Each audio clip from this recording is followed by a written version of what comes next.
Le journal avec Chérif Dia, on en parlait tout à l'heure. Abdoul Aziz Mbaye Mamfama repose désormais au cimetière de Tivaouane. Il a été inhumé au cimetière de Khalkhous, comme l'a si bien rappelé Malik. Le président des communicateurs traditionnels a été accompagné à sa dernière demeure par une foule immense, comme vous le voyez sur ces images.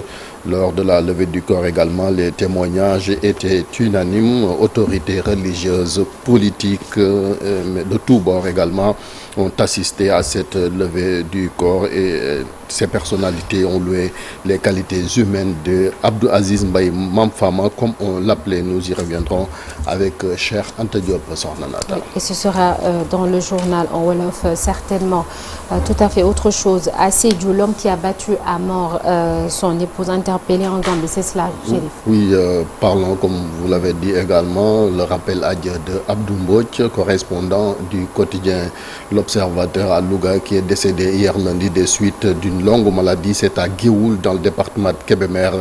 Abdou Mbodj, figure bien connue du paysage médiatique local, était apprécié par son sérieux, sa rigueur, sa passion pour le métier de journaliste. Les confrères également qui ont salué sa mémoire parlent également d'un homme humble, discret et profondément attaché aux valeurs du journalisme.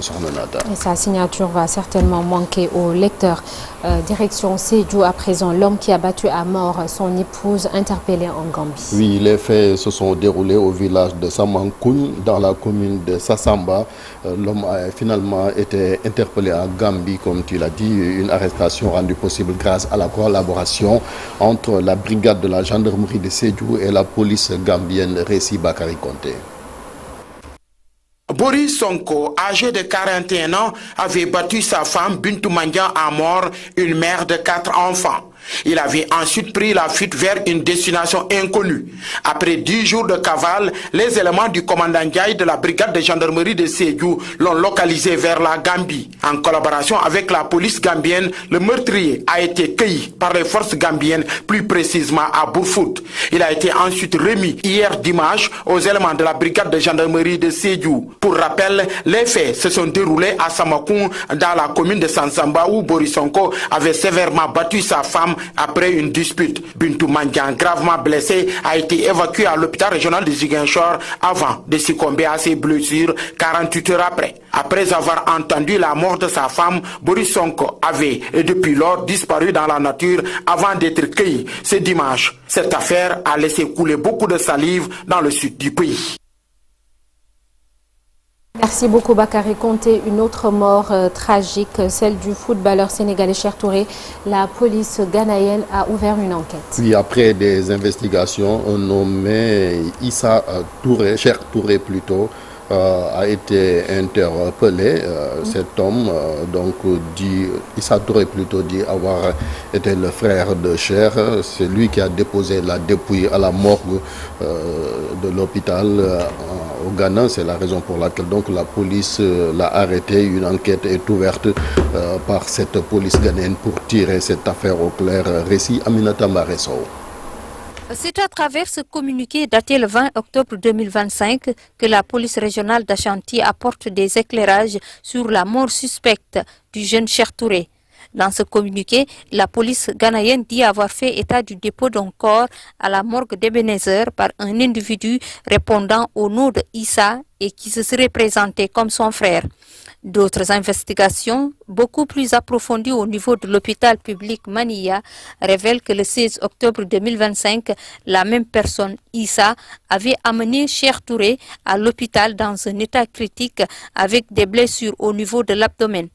Le même individu, Issa, avait prétexté que le jeune avait été victime d'un accident. Des informations tirées des registres de l'hôpital d'Ashanti indiquent par ailleurs que la personne était déjà morte au moment de son admission. La police ghanéenne assure que toutes les dispositions sont prises pour élucider et tirer cette affaire au clair. D'ailleurs, elle invite toute personne disposant d'informations à se rapprocher du département régional des enquêtes criminelles de Koumassi pour que la lumière soit faite suite à la mort suspecte du jeune Cheikh Touré, âgé seulement de 20 ans. Aminata Mbaresso, et toujours concernant cette affaire à Yeumbeul, les familles des joueurs restés au Ghana restent inquiètes. Oui, les parents de ces jeunes, toujours entre les mains de ces arnaqueurs, expliquent pourquoi les enfants ont choisi cette aventure à risque. Plus de détails avec notre reporter Papa Djibril Gaye, les images Ousmane Baldé. Les parents de Momo et Bamba s'inquiètent du sort de leurs enfants détenus par des arnaqueurs au Ghana. Cela fait suite à l'assassinat du jeune footballeur Cheikh Touré par ces mêmes arnaqueurs qui lui promettaient un bel avenir dans le football. Je les ai aperçus dans une chambre où seul le toit était visible. J'ai vu le visage de Momo et lui ai demandé de passer le téléphone à Bamba. C'est ainsi que Momo s'est déplacé dans une autre chambre. Je lui ai demandé si tout allait bien et il s'est mis à rire. Quand j'ai insisté, Bamba a récupéré le téléphone et m'a dit que tout allait bien ici. Ensuite, il m'a montré le coach et j'ai vu qu'il était accompagné de 2 autres personnes. L'une d'elles parlait Wolof et c'est à partir de ce moment-là que j'ai compris qu'ils étaient sous surveillance. Les parents des apprentis footballeurs sont convaincus que leurs enfants ont été piégés. C'est Cheikh qui a tout manigancé. Mais une fois là-bas, Momo a dit qu'il avait trahi. Sinon, je n'allais pas venir. Il me demande de l'argent alors que je n'en ai pas. Quand il m'a appelé, il m'a demandé une somme de 850 000. Je lui ai répondu que je n'avais pas d'argent. Il m'a supplié en me disant que les arnaqueurs allaient lui ôter la vie si la somme n'était pas envoyée. C'est à son arrivée qu'ils ont envoyé un message vocal à son père pour lui demander cet argent. Je leur ai dit de le laisser rentrer parce qu'on a tout fait avant de réunir l'argent de son transport. Donc, il n'y a pas 850 000 francs supplémentaires à donner. Son papa a envoyé 150 000 francs, mais ils ont dit que ça ne suffisait pas. L'histoire de Cheikh Touré, de Momo et Bamba, qui rêvaient de devenir footballeurs, vient s'ajouter à plusieurs autres aventures malheureuses des jeunes Sénégalais vers l'Eldorado du football. Situation épidémiologique au Sénégal, le ministre de la Santé a fait le point hier, Chérif. À la date d'hier, 20 octobre, retenez que 258 cas ont été confirmés avec un nombre de guérisons estimé à 192. 21 personnes ont perdu la vie. En riposte multisectorielle est engagé un budget de 139 millions dégagés. Plus de détails avec Ibrahim Sissé, le ministre de la Santé, interrogé par Aminata Mbaresso. À ce jour, la maladie affecte 6 des 14 régions du Sénégal, avec une concentration plus marquée des cas dans le nord, notamment dans la région de Saint-Louis.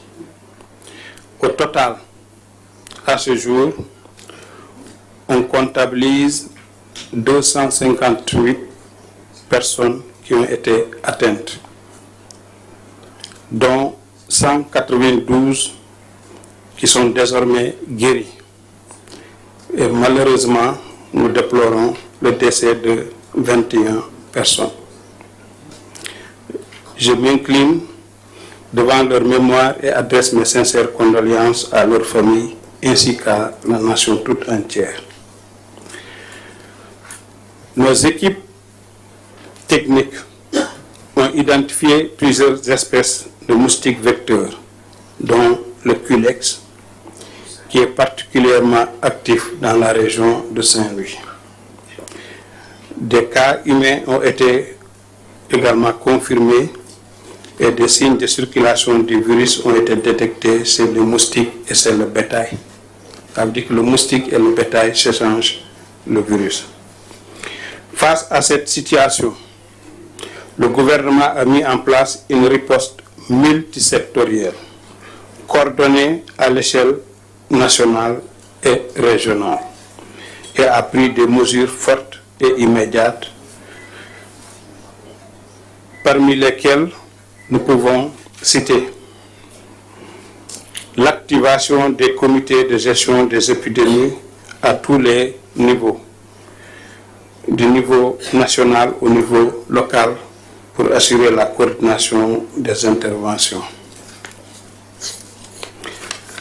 la prise en charge médicale des malades avec l'hospitalisation des cas graves et le suivi à domicile des cas simples, ce qui a été rendu possible grâce à la dotation en équipement pour l'hôpital régional de Saint-Louis d'une valeur de 139 900 000, dont 104 millions pour l'hôpital de Saint-Louis et 35,8 millions pour Richard Toll, et dont le matériel est aujourd'hui en cours d'acquisition.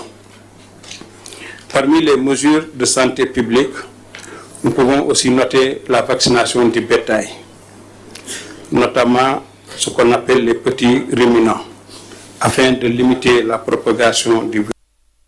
Voilà Nata, c'était tout pour l'actualité nationale. Merci beaucoup Chérif, à tout à l'heure pour le journal en Wolof et ce sera sous forme de brève. Un militaire au parcours tout aussi ascensionnel qu'exceptionnel, un administrateur civil très rigoureux, un diplomate. Ce sont quelques mots tirés du livre consacré à celui dont on parle ce matin, le général Amadou Belali. Il a été aide de camp du président Léopold Sédar Senghor, inspecteur général des forces armées, gouverneur de Casamance ou encore ambassadeur du Sénégal en Centrafrique. Il est décédé le 21 octobre 2013 à l'âge de 88 ans. On en parle dans Un jour au Sénégal, un jour dans le monde. Et puis la fièvre de la vallée du Rift et les derniers chiffres fournis par le ministère de la Santé. Vous l'avez entendu, 21 décès, 245 cas confirmés et 193 guéris, 119 cas, rien qu'à Richard Toll, épicentre de l'épidémie, une maladie et ses conséquences sur l'économie. Ousseynou Diop et Abdoul Aziz Habib Sek ont fait un reportage sur le sujet à suivre tout à l'heure, toujours dans la première partie, la revue de presse, mais également la météo du jour. Tout de suite, l'actualité hors du Sénégal.